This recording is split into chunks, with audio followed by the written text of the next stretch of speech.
Everyone. তো দেখো আজকে আমি রান্না করব সয়াবিন।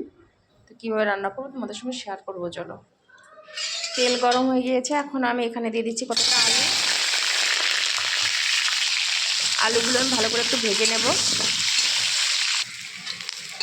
তো বন্ধুরা দেখো আলুটা ভাজা হয়ে গেছে, আমি এখন নামিয়ে নেব, আর ভাজবো না, খুব সুন্দরভাবেই ভাজা হয়ে গেছে।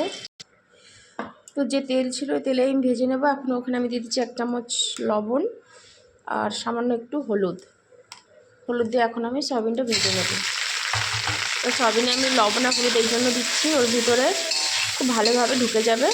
যখন সয়াবিনটা পরে খাবে তখন খুব টেস্টি লাগবে, তখন মনে হবে না যে লবণ নেই এটাতে।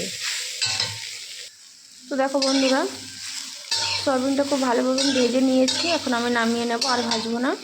এখন লাল লাল করে ভেজে নিয়েছি। তেল গরম হয়ে গেছে, এখন আমি এখানে দিয়ে দেবো জিরা, শুকনো লঙ্কা, তেজপাতা। একটু ভালো করে আমি একটু নেড়ে চেড়ে নেবো, একটু কালো কালো হবে লঙ্কাগুলো। এখন আমি এখানে দিয়ে দেবো মশলা। তো বন্ধু দেখো আমি এখানে এখন দিয়ে দেবো হলুদ আর দিয়ে দেবো লবণ। তো লবণ হলুদ দিয়ে আমি ভালো করে আবার একটু মশলাটা আমি কষে নেব।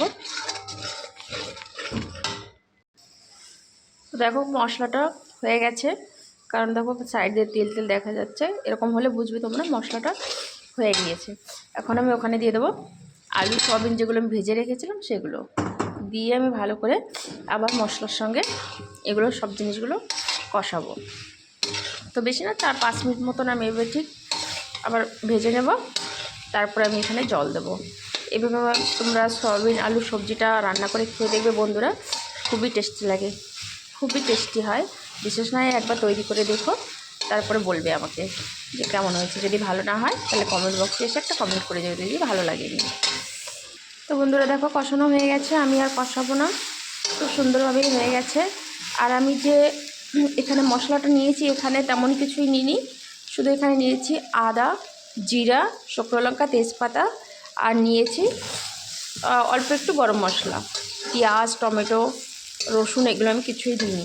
তো মশলা হয়ে গেছে, এখন আমি এখানে জল দিয়ে দেবো। খুব বেশি একটা জল দেবো না, দিয়ে এখন আমি একটু ঢেকে দেবো। 4-5 মিনিটের মতন আমি ঢেকে দেবো। তো দেখো বন্ধু আমি অল্প জল দিয়েছিলাম, জলটা প্রায় শুকিয়ে এসছে, আর একটু শুকাবে, আমি আবার একটু ঢেকে দেবো। এই দেখো বন্ধু আমি পুরো জলটা শুকিয়ে নিয়েছি, আমি এখন আবার জল দিয়ে দেবো। তো জলটা আমি গরম করে নিয়েছিলাম, আমি গরম জল দিয়ে দেবো। এখন গরম জল দিয়ে দিয়েছি, এখন আমি আবার আরেকটু রান্না করে নেব, বেশি না 2 মিনিট মতো। তাই দেখো বন্ধু আমার সবজিটা রেডি হয়ে গেছে, আমি এখন নামিয়ে নেব। তো কেমন হয়েছে অবশ্যই তোমরা বলবে, লাইক করবে, কমেন্ট করবে, আর আমার সঙ্গে থাকার জন্য অনুরোধ রইল তোমাদের সবাইকে। তো দেখো বন্ধুরা সবজিটা আমি নামিয়ে নিয়েছি, কেমন হয়েছে অবশ্যই বলবে।